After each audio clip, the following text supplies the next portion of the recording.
Hello everyone, in this video I'm just going to talk briefly about precipitation reactions.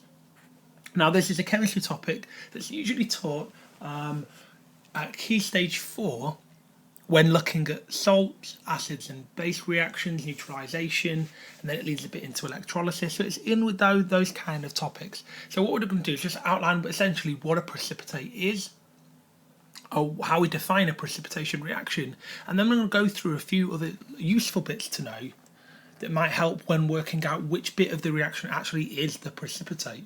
So let's just think of a particular reaction. So I want you to imagine that we've got a very quick sketch here. We've got one beaker here, we've got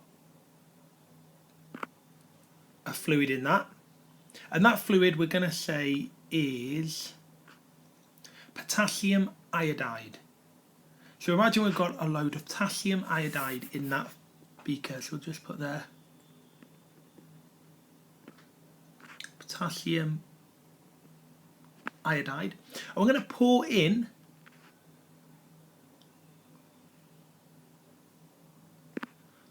into that beaker some lead nitrate. Now both of these substances, or I should say solutions, are clear. They're both aqueous, as in the actual chemicals dissolved in water. So they're both in solution. We've got potassium iodide, lead nitrate. Now when we pour the lead nitrate into that potassium iodide, what we'll notice is a bright yellow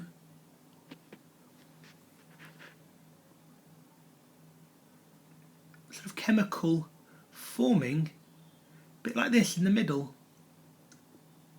Out of the blue is one of the really interesting practicals to show students, because you go from two colourless solutions and then all of a sudden you get this big yellow, what appears to be mass in the middle of this beaker.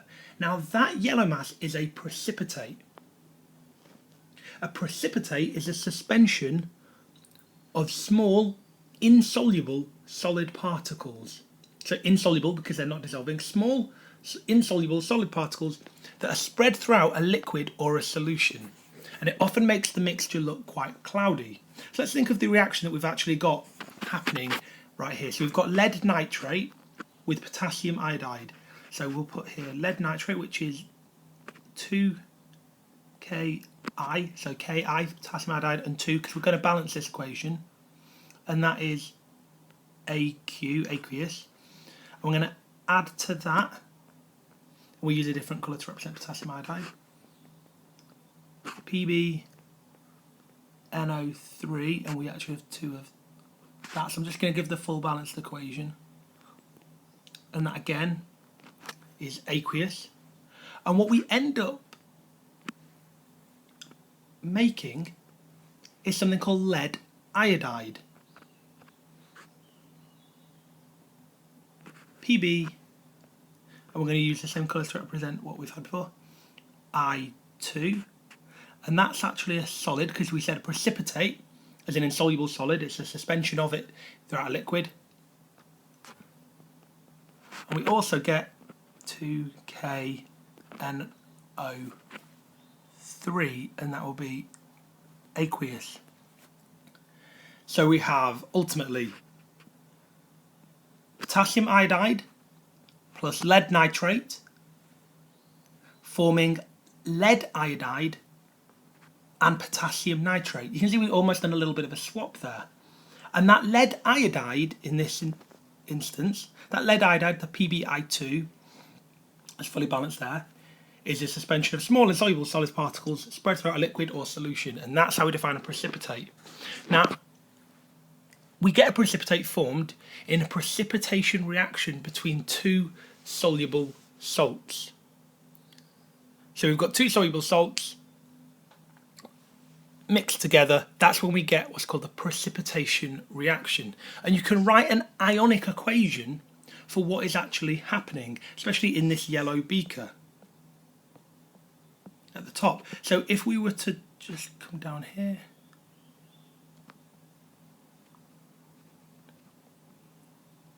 to make it a little bit more visual. So if we were to do a ionic equation, look at the actual ions involved, we can see that we've got the Pb, the lead, and it has a 2+ charge on that. Remember, we can put AQ because it's aqueous. And that there is going to react with 2 lots of I- from the iodine, and that again is aqueous. And that then forms the PbI2, which is solid.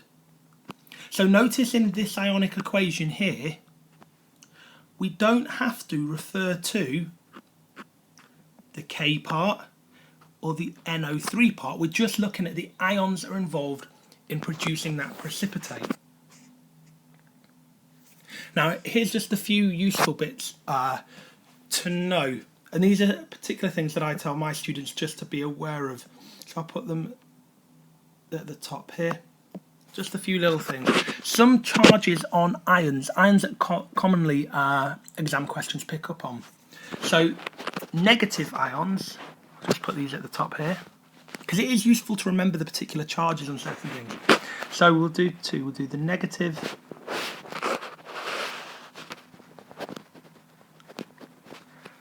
and positive, and we'll just make a little table of things to remember. So some of the negatively charged ions that you may get asked about will be the oxygen, which has a 2-. There's sulfur that has a 2-. There's the SO4 sulfate ion, which is 2-. Chlorine, which is Cl-, so just with a 1 negative. There's also bromine, which is Br-, also has just 1 negative. And one from this video, I- from an iodine. Let's look at some of the charges on some positive ions. So we've got Li+, that's lithium. There's Na+, we've got sodium there. We've got Mg, magnesium 2+, that has a 2+ charge on it. Calcium, Ca, has a 2+ charge on it. Equally, copper has a 2+ charge, so we'll put that one in, Cu2+. Then there's a few with 3+, so aluminium, Al, 3+. And also chromium, Cr, and that has a 3+ charge. Now the reason I'm just putting some of the negative and positive charges in is because in a question about a precipitation reaction, you may very well get asked to write out the ionic equation for the precipitate that you get at the end, and it's useful to know the charges on some of these ions. If you watch one of my videos on ionic and covalent bonding, I talk about all of these charges, where they come from, etc., and how you can look at the periodic table and just work them out really quickly.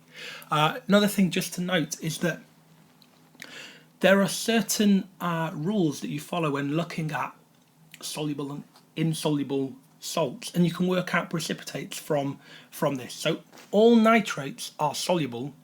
There aren't any that are insoluble.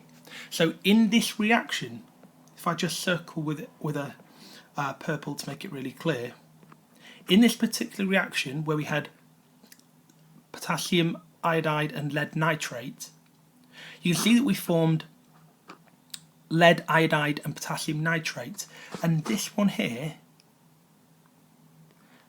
potassium nitrate, I've just said is soluble. It's a soluble salt. Now in the definition of precipitate, I said that it was a suspension of small insoluble solid particles. So straight away you can look at the products of this reaction that I've talked about in this video and know that the nitrate part can't be the precipitate because all nitrates are soluble. So the lead iodide must be the precipitate part. Most sulfates are soluble, but lead sulfate and barium sulfate are not. Most chlorides, bromides and iodides are soluble, but there are some exceptions. Silver chloride, silver bromide, silver iodide, lead chloride, lead bromide and lead iodide are insoluble. So if you spot those in a reaction, they're the precipitates. Sodium carbonate and potassium carbonate are soluble, but most other carbonates are insoluble. And equally, sodium and potassium hydroxides are soluble, but most other hydroxides are insoluble. So if you just follow a few of those rules, given a precipitation reaction, you can work out which bit is the precipitate if you're a bit unsure. Okay, hope all that helps.